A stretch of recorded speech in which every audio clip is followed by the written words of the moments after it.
This is Local Edition. I'm Brad Pomerance. We're coming to you from San Diego County. We're joined by Catherine Blakespear. She is a councilwoman in Encinitas. She is running for mayor, and we thank you so much for joining us. I'd like to talk to you about housing, if we may.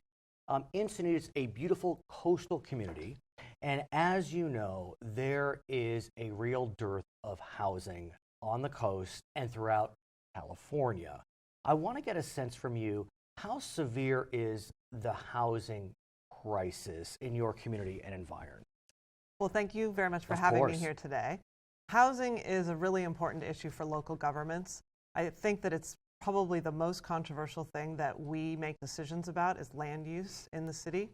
And I actually recently went to Sacramento to advocate against a one-size-fits-all housing bill that the governor recently signed, actually. And let's talk about what's going on in Sacramento, because there's a lot of push-pull on the question of housing. Of course, there's the homeless crisis. We can go there later. There's the affordable housing crisis. We can go there later. Now there's this just question of how to create market rate workforce housing. And like you said, you have a governor who's looking to pull back regulation to make it a little easier for housing to be built, but the downside is, or the flip side is, it takes away from the desire of local government to control their destiny. Right. Well, that's really the important problem right there that you've identified. And it's that we want to create our community's character that is in keeping with our community. And so it's important that local governments are able to evaluate projects and that things aren't streamlined. The reality of housing is that there is a relentless pressure always for more development. And so we won't be able to provide as much housing as there would be need or desire to live on the coast. But it's so severe on the coast. And when we look at what's happening throughout the state of California, we have a need to build about 250,000 new units a year. We're only building about 100,000, and it's particularly acute on these coastal communities. Yes. So where do we go from here, especially in San Diego County, which is so desirable? Right.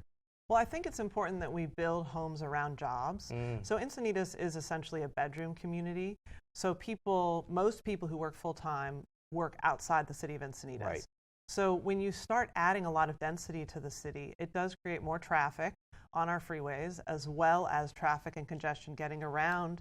And our quality of life is really important to us. I think every city has a responsibility to try to do what we can to provide housing at all income levels. Right. And so Encinitas doesn't have as much affordable housing as it should. And I hope to, as the mayor, to be able to address that. And let's talk about that, because the governor, while one may be disappointed by his proposal to streamline regulations, that particular one ultimately failed to really pull back from local control of housing decisions. It was an effort to increase affordable housing, both actual affordable housing and market rate affordable housing. Is there some compromise that we can see? I think one of the things we could do is the city could be more active in public-private partnerships where we would take existing older housing stock and make it so that it's deed restricted and affordable in the city. And one of the things that's important to me is not to expand the footprint. So I don't want to have our open space developed into housing. We don't have a lot of that, but it is a reality. And so putting any additional density where we already have development around our downtown, close to the freeway, I think that is the compromise position of what are we going to do going forward. And we have something on the ballot called Measure T, Sure. which deals with this directly. And its goal is to get us compliant with the housing element law, which is something from Sacramento that requires every city to provide the zoning for every income level. And the city has never had a compliant housing element. The challenge, though, is this concept of NIMBYism, not in my backyard. And like you said, Encinitas, a bedroom community. But look, San Diego is growing outward. And as you said, not only is there a mandate to have housing at all levels, but there's also a desire to create that. I mean, like, you know, Right. there's a sense that we're better if we have all income levels. Right. I think one of the challenges is that I don't think every city should have to be urban. So if people want to live in an urban environment, they can go to downtown San Diego and live in an urban environment. But we should be able to create environments where we have a small home on a bigger lot where there's nice gardens and there are plants and there's a nice feel to that. And so a perpetual march toward densification isn't something that I would support. I think we need to do our part, but we're not going to solve the housing crisis in California. I want to talk about your desire to run for mayor. You have been on the council for 2 years now. A lot going on Encinitas. It's kind of interesting because of a change in how cycles are moving. You have the mayor being directly elected recently, and you have some city council races that are open. But what made you decide, a lawyer with a family, to take this leap? It's a significant move. Yes, well, thank you. Yes. The way I see the role of mayor is it's not somebody who's at the top of a pyramid. It's somebody who's in the middle of intersecting circles. And I see myself as being of and from the community. Literally, Encinitas is in my blood. My family's been there for almost 100 years. My great-grandparents moving there to grow flowers. My husband and I are raising our 2 children in Encinitas as well because we love it.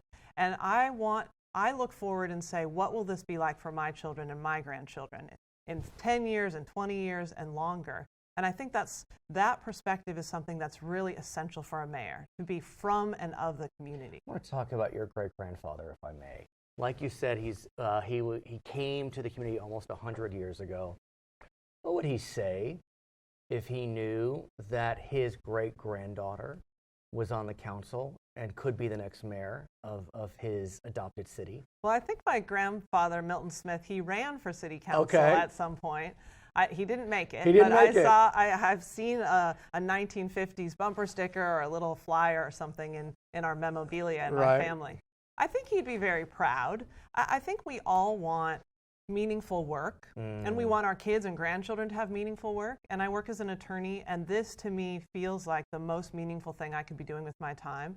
It substantially affects the quality of life for the residents in the city, and I feel grateful that I'm able to contribute and participate.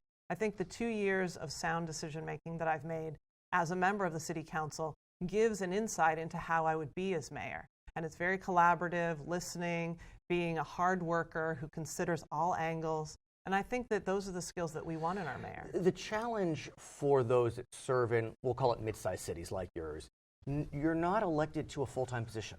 You would continue working as an attorney, and it presents challenges. How do you balance? And it's not unique to you. I mean, it's anyone who's serving a mid-sized city. How do you balance a full-time job with a desire to serve your hometown? Yes. Well, I think it's really important to be able to have systems in place so I can scale my practice because I work for myself as an attorney. Right. And I also live across the street from my mom who helps with the kids. Which is wonderful for a variety of reasons. Right. So my husband and I have 2 children aged 7 and 9. And so they are back and forth with grandma and also with my aunt. And so that creates a really nice multi-generational environment for them. Right. And there's a lot of pinch hitting. So I feel really lucky to have the 2 professions that reflect who I am and that are really important to the community. And in our final moments, as you're talking to constituents, what are they saying to you? I think everybody's very positive. I expect to win. I think that this race is really an important one, and there's high engagement around it. And so I think I'm on the right track, and I expect to keep it up. Her name is Catherine Blakespear. She is a councilwoman in the city of Encinitas. She is running for mayor. That election, of course, will be held on November 8th. My name is Brad Pomerance. We're coming to you from San Diego County on Local Edition.